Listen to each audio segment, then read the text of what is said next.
Mesdames et messieurs, je m'appelle Simone Souleymane Ali et je fais partie de l'équipe adverse. Et l'équipe jeune peut compter sur moi et mon équipe pour réfuter tous ces arguments. Beaucoup considèrent que le travail n'est qu'une contrainte imposée par la nécessité économique et qu'il est difficile, voire impossible d'y trouver une réelle satisfaction. Cette vision fataliste semble si répandue qu'elle est considérée comme une vérité absolue. Travailler, c'est souffrir. Mais pourtant, elle mérite d'être questionnée. Comme l'a dit Confucius, choisissez un travail que vous aimez et vous n'aurez pas à travailler un seul jour de votre vie. Cela souligne que l'épanouissement professionnel ne dépend uniquement pas des conditions matérielles, mais avant tout d'une perception intérieure et d'un équilibre personnel. De plus, dans de nombreux pays, des modèles de travail favorisant cet épanouissement existent déjà et montrent que ce n'est pas une utopie. Travailler ne devrait pas être un fardeau que l'on porte du dimanche au jeudi en attendant le week-end comme une délivrance. Il devrait être un espace d'accomplissement, de progression et de satisfaction. Djibouti, bien que toujours en transition, n'échappe pas à cette dynamique et tend progressivement vers un environnement de travail plus épanouissant. Cher public, fermez les yeux un instant.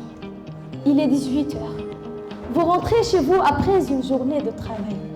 Vous êtes fatigué, bien sûr, mais au fond de vous, il y a autre chose. Une petite étincelle. Cette sensation discrète mais puissante qui vous fait dire « Aujourd'hui, j'ai fait quelque chose qui compte ». Vous ressentez cette fierté douce, ce frisson de satisfaction qui parcourt votre corps. C'est ça l'épanouissement.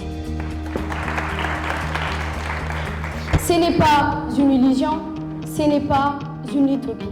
C'est une réalité, un ressenti, une force intérieure. Prenons l'exemple d'une infirmière. Un jour, je lui ai demandé si elle aimait son travail. Elle m'a regardée, fatiguée, des cernes sous les yeux. Elle m'a répondu « Bien sûr que c'est difficile, mais chaque fois qu'un patient me dit merci, chaque fois que je vois un sourire revenir sur un visage, je ressens quelque chose d'indescriptible. » Elle ne m'a pas parlé de son salaire, cher public. Elle ne m'a ni parlé de ses horaires. Elle m'a parlé d'un frisson, d'une chaleur dans la poitrine, d'un bonheur qui ne s'achète pas mais qui se vit. Alors non, l'épanouissement au travail n'est pas une utopie. Ce n'est pas un mythe réservé à quelques chanceux. Il est une construction personnelle, un équilibre entre ce que l'on fait, ce que l'on ressent et ce que l'on cherche à accomplir.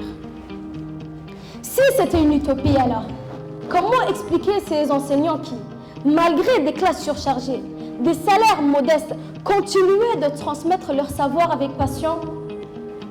Comment expliquer ces entrepreneurs qui passent des nuits blanches à bâtir des projets qui leur tiennent à cœur, non pas parce qu'on les y oblige, mais parce qu'ils y trouvent un sens? L'épanouissement ne dépend seulement pas du travail, il dépend aussi de la manière dont on le vit. Et Djibouti, dans tout ça, certains diront qu'il est trop tôt, que les conditions ne sont pas réunies, que les opportunités sont limitées. Mais répond-il alors à ces jeunes qui créent leur propre avenir, qui osent innover et bousculer les codes? Il y a 20 ans, le numérique n'était pas un secteur à Djibouti. Aujourd'hui, des jeunes se lancent dans la programmation, dans l'entrepreneuriat digital et des métiers créatifs. Ce qui semblait impossible hier est en train de devenir une réalité. Il y a 10 ans, parler même d'un développeur djiboutien paraissait farfelu. Aujourd'hui, ils existent. Il y a 5 ans, les startups locales étaient rares. Aujourd'hui, elles émergent. Encore moins il y a 2 ans, parler de bien-être au travail semblait secondaire. Aujourd'hui, c'est une question à laquelle nous répondons aujourd'hui et beaucoup de jeunes se posent également. L'épanouissement au travail n'est pas une utopie. C'est une possibilité bien réelle. Mais encore, faut-il savoir comment et où le chercher. Parce qu'elle suit la même trajectoire. Il ne suffit pas d'attendre qu'il vienne de l'extérieur. Il faut le provoquer, l'encourager et surtout le normaliser. Parce que c'est un mouvement en marche. Merci.